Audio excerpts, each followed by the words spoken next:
students, welcome to the class. Today we will discuss the chapter number 9, that's name is money. So what is money? सभी को पता होगा अच्छे से money क्या होती है, और किड्स तो इस बात को बहुत अच्छे से जानते हैं because you are purchasing so many चीज़ फ्रॉम द शॉप्स, है ना. तो आपको मनी पता होगा क्या होते हैं, यानी कि जब आप किसी शॉप पर जाकर अपनी पसंद की कोई भी चीज़, कोई भी मटेरियल या कुछ भी परचेज करते हैं तो उसके एक्सचेंज में आप उसको मनी देते हैं उस शॉपकीपर को.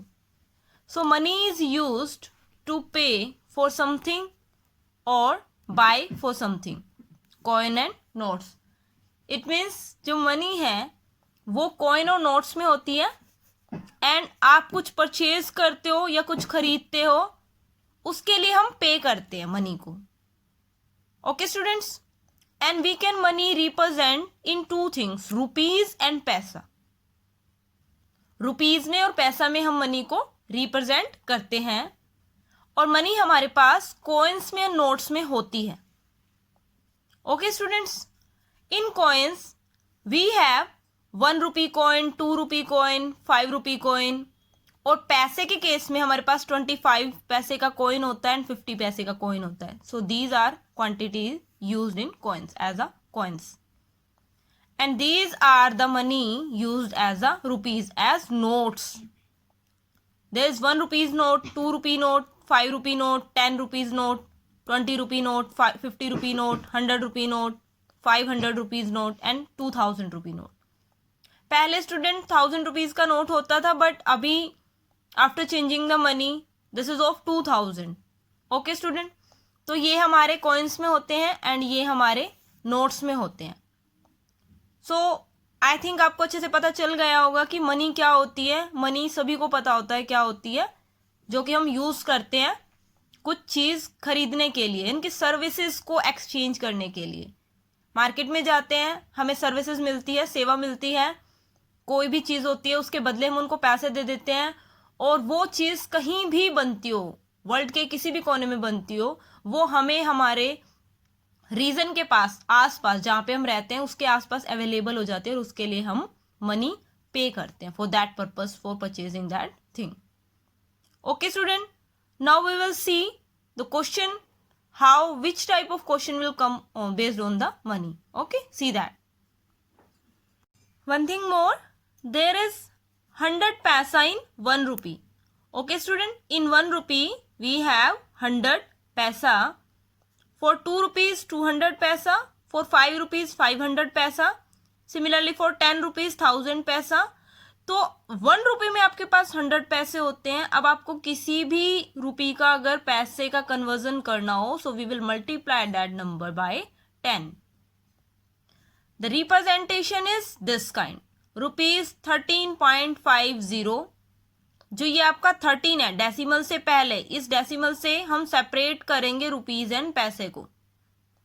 जो आपका डेसिमल से प्रीवियस पार्ट है, पहले का पार्ट है, that will be in rupees, and the lateral part 50, this is पैसा. तो यहाँ पे हमारे पास 13 रुपीज एंड 50 पैसे हैं. This is the amount, and we will write it rupees 13.50. So this is the representation of money. See the question, write the following amount of money in figures. Student, ये आपको words में given है, हमें इनको figures में लिखना है. This is 15 rupees and 13 पैसे. 15 रुपीज एंड 30 पैसे. तो मैंने आपको बताया था द रिप्रेजेंटेशन ऑफ मनी, जो रुपीज और पैसे हैं, they will separated by a decimal. So ये आपका रुपीज है यहाँ पे, और ये आपके पैसे हैं, they will separated by a dot, और यहाँ पे हम रुपीज का सिंबल लगाएंगे. So we can say the 15 rupees and 30 paise. Decimal के बाद वाला अमाउंट पैसे में होता है, पहले वाला रुपीज में होता है, बट स्टार्टिंग में हम ये टोटल सिंबल देंगे, overall symbol for this amount. Similarly you will write the rest part. See the next question. The next question is right the following amount of money in words. तो जैसे आपने first question किया है, वो हमने ऐसे numerals में लिखा था, उसको फिगर्स में लिखा था. Now we will write this numerals in words. So the example is given here. This is the separated by a dot. आपको पता है रुपीज एंड पैसे जो वो डॉट से सेपरेटेड होते हैं और यहाँ पे रुपीज का सिंबल होता है. सो ये हमारा रुपीज है एंड ये हमारे पैसे हैं. And how many rupees is 105. 105 rupees and 72 पैसा. ओके स्टूडेंट, तो पहले वाला अमाउंट आपका रुपीज में होगा. We will expand that in words. तो ये आपका 105 है, 105 रुपीज हो जाएगा. And the latter part after decimal that is in paisa. तो यहाँ पे आपके पास 72 दे रखा, तो 72 paise will be here. So we will write 105 rupees and 72 paisa. Similarly, you will do the rest part of this question.